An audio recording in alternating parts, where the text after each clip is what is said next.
Mount Kenya has been called as a region that will determine this election, maybe that will sway this election, Prof. I'm looking at now, we only have Waihiga, who is from the region. When you look at Deputy President William Ruto and Raila Odinga, what is their stand in Mount Kenya right now that there is no popular candidate apart in the mountain region? I think this year it was generally accepted and agreed that there will be no candidate from Mount Kenya, worthy of note. So it is Raila versus Ruto. The mountain generally belongs to William Samoei Ruto. And nobody has denied that, not even Raila, not Uhuru. They know this mountain belongs to one William Samoei Ruto. The intention of Raila is to chip away some votes from William Ruto from the mountain. Enough to destabilize him. Because for William Ruto to lose this election, you must snatch him 30% of the votes and more. 25 and beyond, especially 30 will be more comfortable. If Raila gets 30, if he hits the 30% mark from the mountain, then he can walk to State House comfortably. Actually, even singing Hosanna and such songs. Can you get this 30% from Ruto? I was looking at a poll and it was showing that Raila is at 22%. I think it's from Nation, 22% in the mountain region. There is no vote today. There is no what do you call it? Poll. Opinion poll. That can put Raila anywhere below 20, where you are saying 22. It's about 25. Has been there for about a couple of weeks. And I don't think there's a poll that has been taken after the mother effect. If you take a poll after mother, it must have gone beyond 25. So I want to think Raila will hit the 30 mark plus without any problem.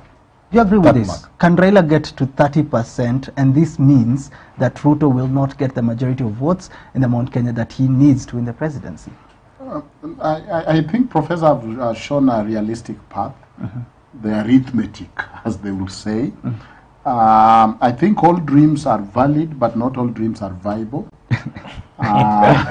What does this mean?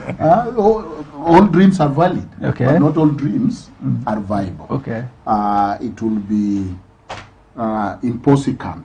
I hang around Nigerians and they use the word impossible and cannot together to form impossible for my kinsman Raila to get more than 20% of Mount Kenya. However way you look at it, it will be, it is not possible. And he has some votes there, but it's not doing good. More so now that President Uhuru has officially withdrawn or thrown the towel. We are using good words. Throwing the towel is a throwing the towel is a gory word of what he has done. Saying, I will not accompany you.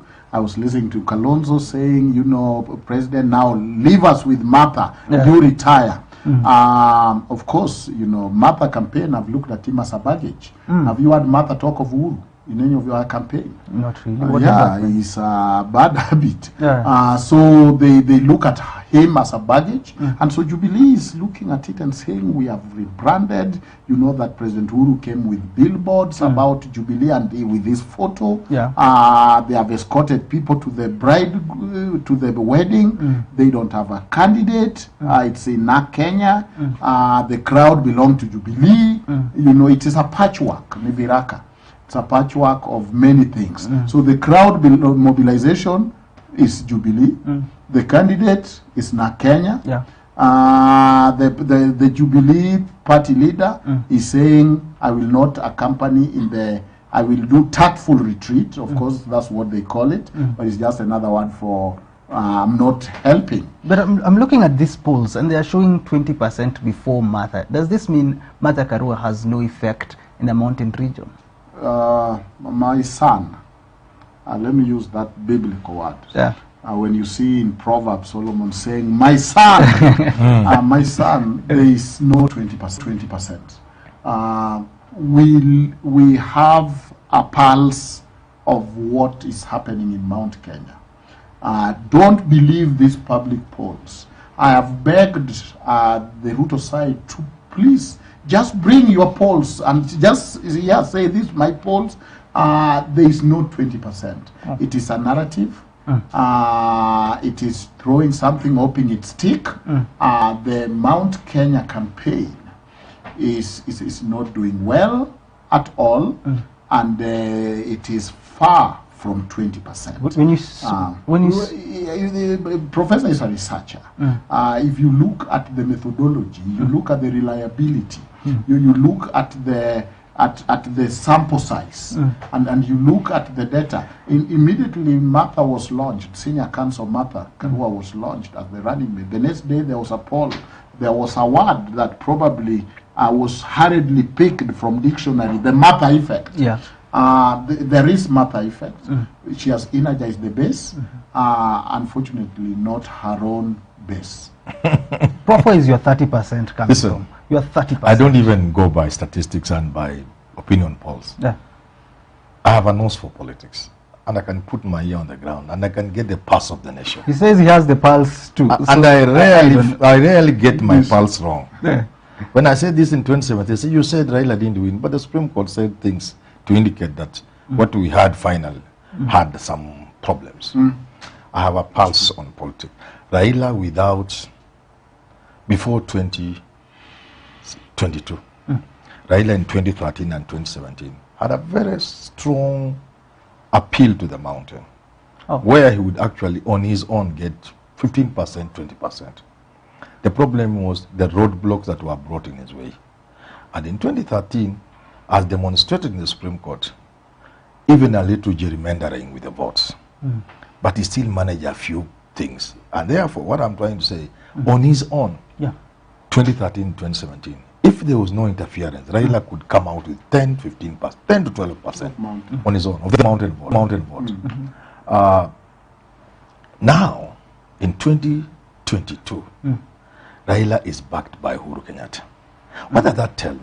That tells me you must be a very naive politician to imagine that Uhuru can go to the mountain and come from there zero. You must be very naive.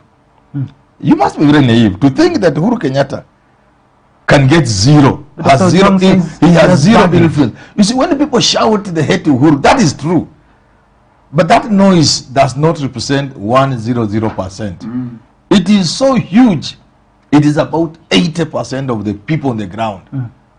Before they are processed. You know, elections process people. People are now being processed. Now, I want to invite Ojwang to find out how the mountain makes its decisions. They're not like Luyas. They're not like even Luos. The mountain makes very conscious decisions. And there are institutions and the persons who help make those decisions. The mountain makes decisions through people like the church. When I recently, and I mentioned this on TV, I think I was with Ojwang or on your shows or somewhere else. I go to so many of these places. When I saw PCEA, Mutaratara, the procedure people, Women's Guild meeting, with the moderator there, when I heard what they said, I said, if I were Ruto, I'll be a worried man. Recently, I also put a tap on what Anglican Church was saying. I said, hey, you mean up now Ruto hasn't seen this, the indicator of what's going to happen in the mountain? And of course the Catholic Church and the Kenyattas. My friend, the church now is firmly with Uhuru Kenyatta and Raila Odinga in the mountain. And they have such enormous influence. Ojwang, my friend, you would not know what will hit Ruto. He's saying that Uhuru has thrown the towel. We didn't see him in the manifesto launch. He wasn't even there. It is tactical. Is Uhuru still the idea is, if I'm Uhuru, I would do exactly what he has done. If I were him. Why? Because I'm telling you, the noise is about 80% of the people don't want you. If you go to a meeting on the mountain, boys can embarrass you, they can heckle you. They can even throw stones and mud at you. So what about the Azimio launch? There were no boys. So what you do, you go in the background. Now work from background. Uhuru is more influential, meeting influential leaders, influencers, more than going to a public rally. I've given this example many times. And I don't know whether Uhuru ever listens or people tell him. If you are seated, not in State House, I hear he has a wonderful home somewhere in Transmara, hold the home. If you are there, Transmara, or somewhere in the coast, you get opinion leaders from Transoya, Kikuyus. Let them get ferried 3 buses from ama wapande hata ndege wasikia raha. Nasikia kiwanja imefunguliwa. From Transoya, from Kitale Airstrip. Ferried 20, 30 opinion leaders. Sit with them and eat ndege. Male goat, a goat, and take the soup with a traditional way and some little muratina. Then you tell them, I know where I'm taking the community. Okay. And I'm really more interested in you in the diaspora and the future of your children and the future of Kenyans in general. Go back and tell the people to follow what I'm telling them. It's more useful and it can work. So what I'm saying is, if you think Uhuru and Raila are not at 20-25%, then you have a small problem. Beginning by the fact that Uhuru has been president of this country, now getting 9-10 years. Uhuru is a Kenyatta. Uhuru is head of state. Uhuru is head of government. Uhuru is commander-in-chief of the armed forces. Uhuru is in charge of all the jobs. Uhuru has been employing people. Uhuru has been making appointments. If you think with all that, Uhuru cannot influence 20-30% with the votes, you have a small problem.